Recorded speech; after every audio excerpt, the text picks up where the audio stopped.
Hello, VCD 3D Foundations.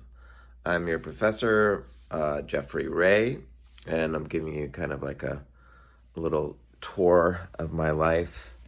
Behind me is some of my artwork. I do photo with pen and ink drawings on top of it and music, sound that you listen to when you see the photo. And some of my work has augmented reality coming from it. And this is actually one of those pieces that has an augmented reality element. I live in Fullerton, California, so not too far away. I'll take you to my studio, and which is my garage. Here's my music studio where I do film soundtracky stuff, a lot of synthesizer work, and my pile of guitars, acoustic and electric over there. So I don't know if you can see this stuff. Yeah. I like modular synths and all sorts of synthesizer stuff. And then this is my very messy film portion of my studio. I'm making a documentary film, doing the motion graphics for it and all that stuff, which I hope to teach in the future. But I just got back from a shoot, so it's messy. My studio is all messy. Who am I kidding? As I go into my garage, deeper into my garage, you can see some of the work I did as a grad student. I have an MFA in exactly what I'm teaching, art and technology. Created this even before 3D printing was available. Long story, I won't get into it, but that's just one sculpture piece, 3D piece I did. It's important that I quickly go over the materials you need for the first project, the wire sculpture project. This is my, and most importantly, for throughout the whole semester is sketch pads. One that you can fit in your pocket, or if you carry your backpack around, it can be one that's a little bit bigger. It can be grid or non-grid. It doesn't have to be fancy. This is a version that's very cheap, inexpensive. So sketching is foundation in this foundation course. I have so many different sketch pads throughout the years, so you can get it at Blick.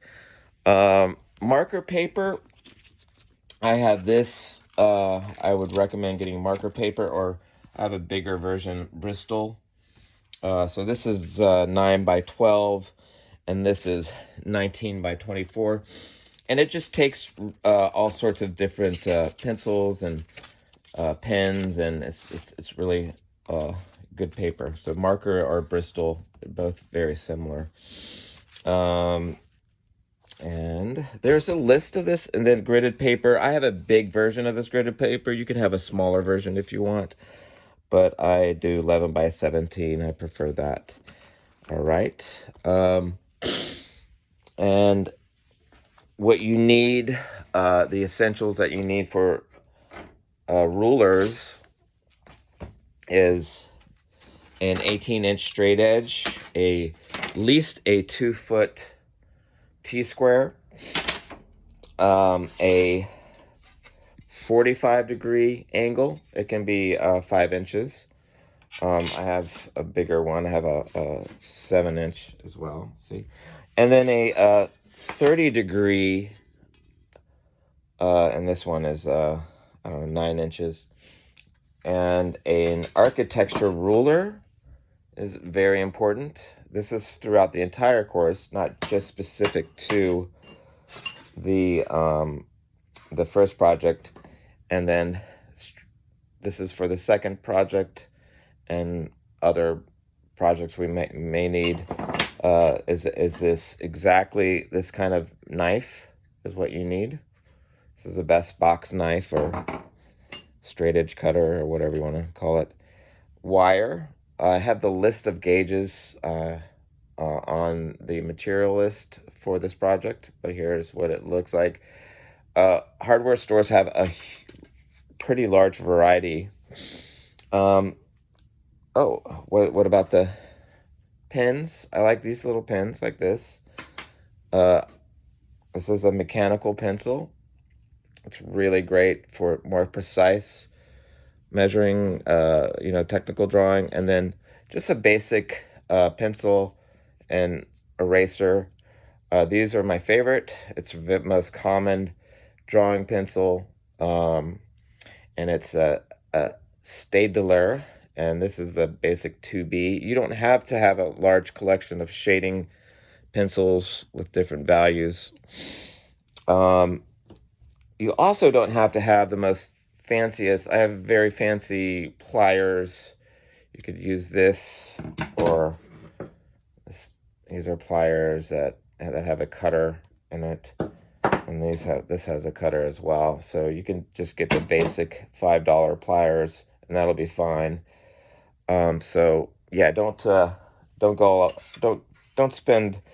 This is leftover from my maintenance days when I used to do maintenance, building maintenance stuff, and used to fix a lot of different things. You don't need the $40 needle nose pliers. Just get the basics. So let's go over. So those are the materials that you need right away, and they relate to drawing and bending your wire. I guess you don't need this right away, but you might as well get it if you're at the store. Again, refer to the list. This is a very rough little tour. Let me think what else. Cardboard, that's for your second project, and maybe other projects as well.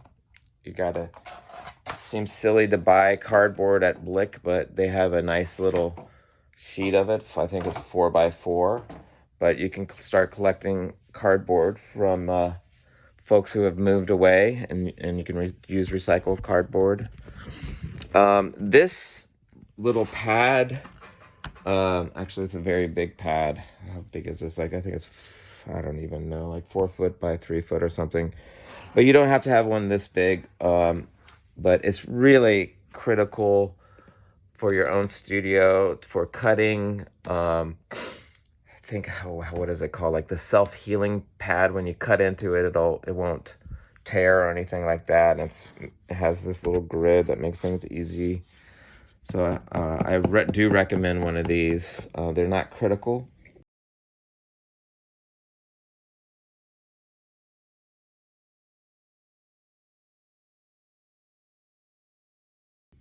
Let me show you some of the books. You don't need any textbooks. I will be providing all the information extracted from books like Universal Principles of Design, Design Drawing, Design Basics 2D and 3D, and then weird architecture books that I have, like Analyzing Architecture.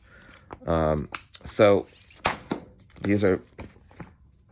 the main book I am pulling from actually are these two, Design Drawing and Design Basis 2D and 3D. You do not have to purchase it. Again, if you want to, it can help you in your future and expand on your knowledge and everything. You will see me start with something like this. So I actually have to redo this because I didn't the last part of the video real quick. I want to show you the kind of PDFs that I will show you during class, and that you'll have access to when Canvas gets eventually set up.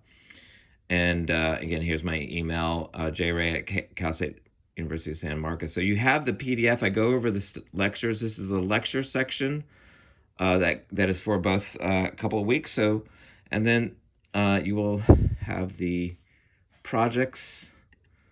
Oh, that's the wrong class. I teach multiple classes. So first and second week projects. So this aligns with the first and second week lecture. It's pretty cool. You get examples in the lecture, you get and the project, you get examples of work. Here's some let's see.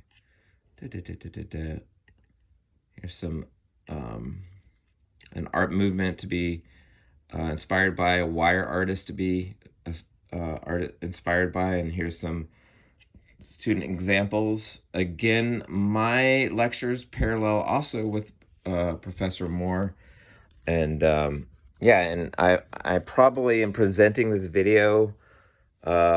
I didn't have a chance or the access to your emails earlier, so I couldn't send this video out. So I'll probably be presenting this video right in front of you. I'll probably like standing right here. So I just wanted to make sure that you saw the kind of materials, and because I didn't want to lug my entire workshop to Poly Pomona today. All right, I'm excited to be teaching this class.